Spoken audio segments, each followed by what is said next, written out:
I have a lot of opinions to share about data and the structures that hold them. First up, we got the classic array. Arrays are cool. My gut instinct is to put them in A tier. A for array. See, I feel like there's just a lot of things you can do with arrays. They're really versatile.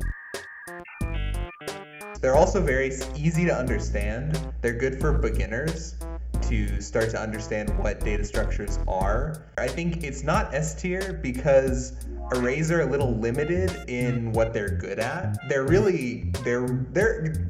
Arrays are kind of like Mario. They're good at a lot of things, but they're not the best at anything. So I'm gonna put it in A tier because I think I'd put Mario in A tier conceptually. Binary trees are pretty cool. I kind of want to put binary tree in A as well. Binary trees are like the Luigi.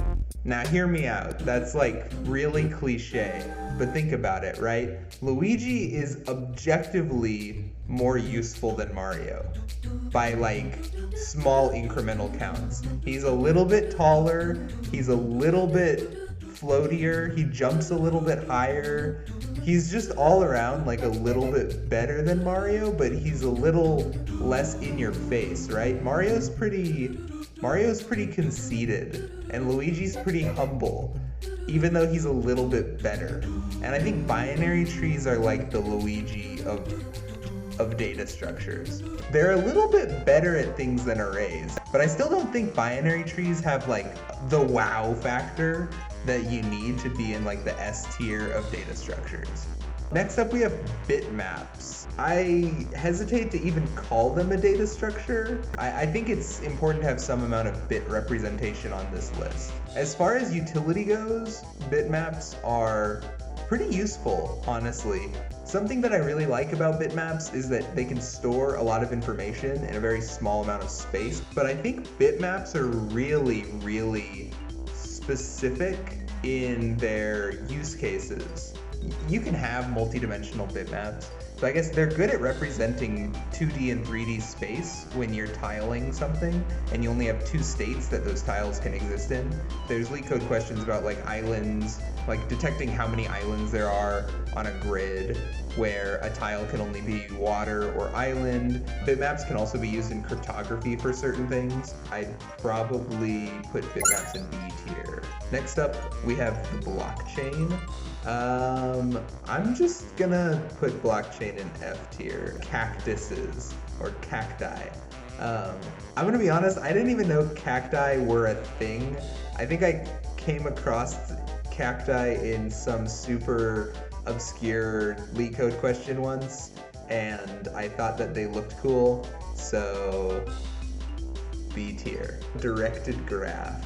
Directed graphs are really interesting. Just like graphs in general have a lot of really complex algorithms that go along with them. So I think graphs as a concept are definitely S tier. Directed graphs specifically, directed graphs are pretty awesome because you can do interesting algorithms with like cycle detection, you can do topological sorting. It's hard because I don't think they belong in S, but that actually I do. I think directed graphs are S tier. The algorithmic complexity of directed graphs like just opens up a whole world of possibilities, and I think that's really cool. There are downsides in that some of the algorithms get kind of complicated and you can get, stuck in cycles. There's like, things you have to be cognizant of, but overall I think directed graphs have a lot of interesting applications. And I kind of like the vibe. I kind of like the asymmetry of it. It's really artistic. Next, we got hash maps. Okay, hash maps are S tier. I'm a hash map fanboy. Slap that bad boy on a t-shirt. I am a hash map fanboy. I love hash maps.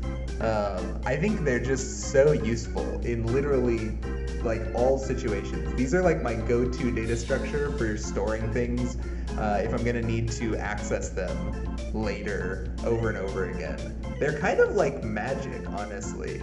Hash maps are like that one Veritasium video about that one riddle where even if you know the answer, it still doesn't make sense. Like, that's how I feel about hash maps. Even though I know how hash maps work, it still feels like magic to me that they can achieve the time complexity that they do on certain operations, like specifically on, like, you know, retrieval operations. Next up is a heap.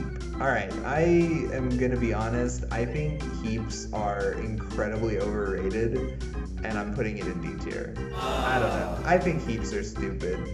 I don't have any good reason for it. I think they look dumb.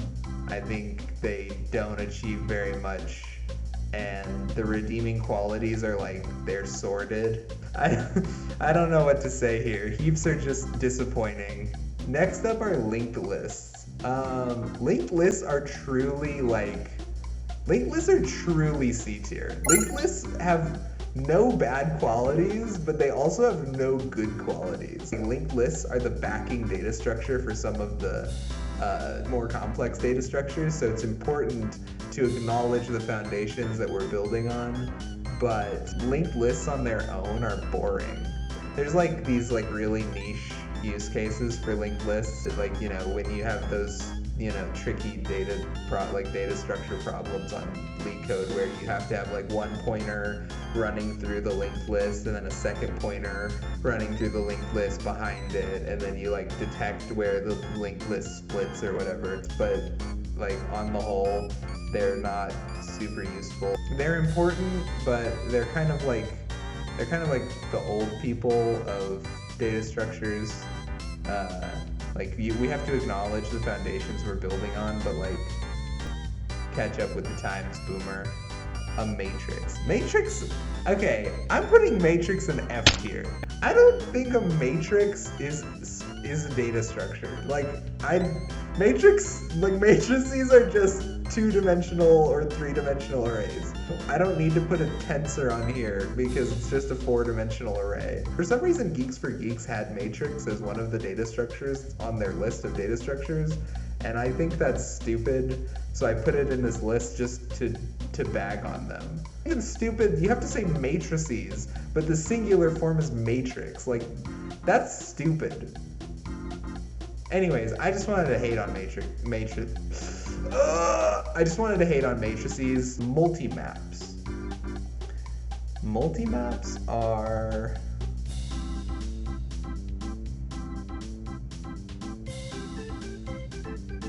Multi-map is hard. I think I'm gonna put multi-maps in B tier. Multi-maps are like interesting conceptually, but there's not a whole lot of times when you need to use them. I guess you can do... Actually, I'm rethinking that. Because if you're setting up some system, like, I guess they're good for like general system design, right? Yeah, I'm gonna move it to A tier. They have a place. And if they have a place, then they have a place in my heart. The bad part about multi-maps, they just don't feel like the most elegant thing in the world. They feel kind of wrong. Their vibes aren't necessarily like kicking. We've got the multi-set, which apparently is also called a bag. I didn't know that, but apparently Wikipedia says that some people call multi-sets bags, so that's kind of weird. As far as the tier ranking goes, I'm gonna put multi-sets in D tier. Multi-sets are stupid. The only thing about them is they're just sets but with duplicates. And duplicates in a set removes the whole point of a set, which is that the elements are unique. And a multi-set just gets rid of that concept, and so I don't like that. And it's stupid that they are called bags sometimes. That actually dropped it from C to D tier, I think, for me. That's like somebody saw that we have like data structures called stacks and heaps and queues, and they were like, oh, I want to make a cool sounding data structure and I'm gonna call it a bag. Get over yourself, that's not clever. Minus points for some guy out there who thought they were smart by calling it a bag. N-ary trees. N-ary trees are kind of like a wild card. They're like the jester You know, you could be chilling with an n-ary tree and it'll just like stab itself in the eye. Like, they're crazy. Like, you never know what they're gonna do. So I think I'll put it in B tier, if only because I'm a little scared of what they're gonna do if I drop them any lower. As far as applications, they're good for representing like loosely organized data that you need to be roughly in a tree structure for like the ability, hello beverage, for like organized search, like so that you can depth first or breadth first search, but that you can't cleanly fit into a binary tree. Kind of weird looking. We've got queues. Queues are fine. They're not interesting. They're not uninteresting. Beverage? What do you need? I don't know, B tier? Like, queues are just kind of boring, honestly. Okay, next are sets. I want to put sets in A tier. Sets are cool. Sets are kind of like hash maps, but they come with a couple extra properties, being that elements can be unique, and so you can make some strong guarantees based on the uniqueness of elements. And there's not a whole lot bad about sets. I mean, they're unordered, which is kind of what, you know, drops them to A tier. So it's like sort of a trade-off, which is interesting. They're like a real complex, you know, three-dimensional character with a good story arc. So I like sets. Stacks. Stacks are either low A or high B. As far as like modern day applications go, I don't think stacks are necessarily super important, but I just kind of like the concept of a stack. It's got the nice parallel to real life. It's described exactly how it is. Obviously, with a stack of things, you can only, you know, take the top one off and then put the top one on, and so there's like a cool real life analogy. I think stacks are A tier. Okay, next up are tries. Okay, I've got a freaking bone to pick with tries. Tries are F tier. Tries are more overrated than heaps are. Tries are stupid. There's like so limited application. The only time tries are even like important is when you have some tokenized data that you want to build into like a dictionary of complete like words based on those tokens, which is like such a narrow use case, and there's no redeeming qualities. Tuples or thruples, or you know, however many, they're like pretty neutral. I think tuples are C tier. There's nothing interesting about them. They're data that are ordered. I guess it's kind of interesting that they can hold different data types for each of the elements inside the tuple. It's so rare that I need to use a tuple for something when I could just, I guess if you count pairs as tuples, like if you count the concept of like a pair in C++ or Java, I'll move that to B tier. The concept of a key value entry is useful. They're more useful for thinking about things than they are for doing things. But that has its place, so I think I'll put tuples in B tier. All right, finally we've got unordered graphs. And finally we've got undirected graphs. A tier? Undirected graphs are still really useful for representing data, but I just think that like directed graphs convey more information because they convey directionality from one node to another. They carry less information about their nodes inherently.